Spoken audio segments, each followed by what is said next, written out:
对地打击火力太猛，解放军红六加歼16走货，将成为分裂实力的噩梦。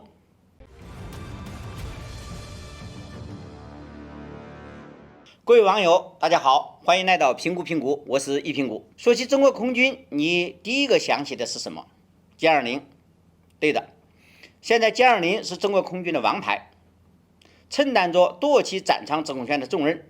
但是要说起对地打击来，那就不是歼20的活了。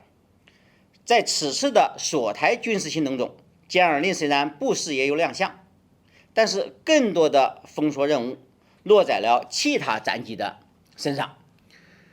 除了歼20之外，此次锁台行动中最重要的作战收获就是轰六 K 和歼16了。这是中国空军最主要的对地打击力量。而正是这类走货将成为态度分裂实力的噩梦。以往说起火力所导，你会想到什么？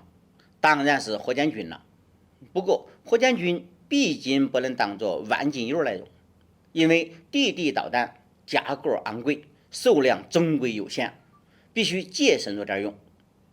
然而空军的巡航导弹就不一样了，价格相对要便宜得多。因此在实战中通常是这样安排的：首轮突击通常由火箭军发起，主要是针对敌方的高价值目标或者防守高度严密的目标。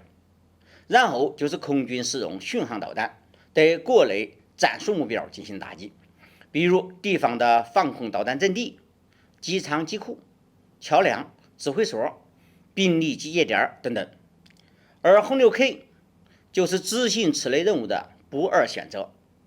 轰六 K 你可以把它看作一艘运载巡航导弹的母舰，每架轰六 K 可以携带4到6枚常见20巡航导弹或空地63巡航导弹。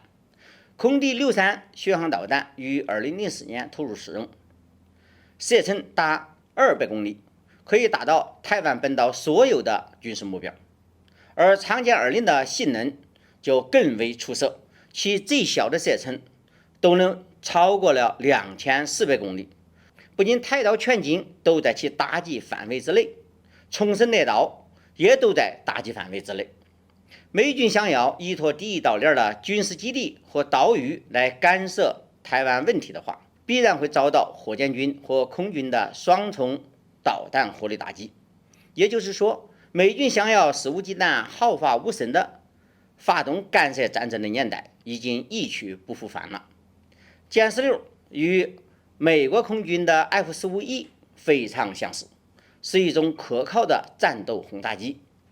除了空对空任务外，还具有强大的空对地攻击能力。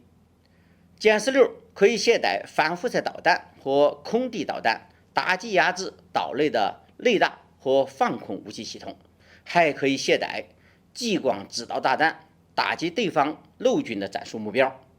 在很早以前，我军为了对抗前苏联的钢铁洪流，研发了强兀系列的强击机，但是该机航程较短，并不适合沿海地区作战。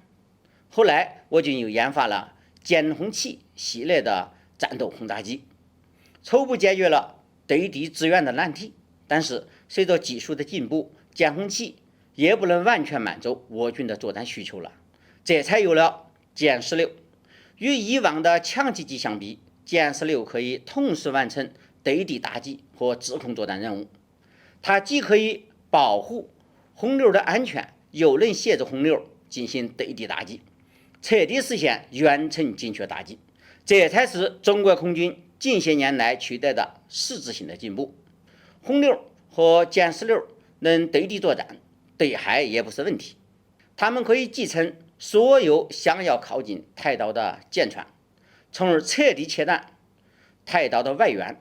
如果分裂实力孤注一掷，那么他们将会承担最为严重的后果。好，今天的话题就聊到这里，谢谢收看，我们下期再见。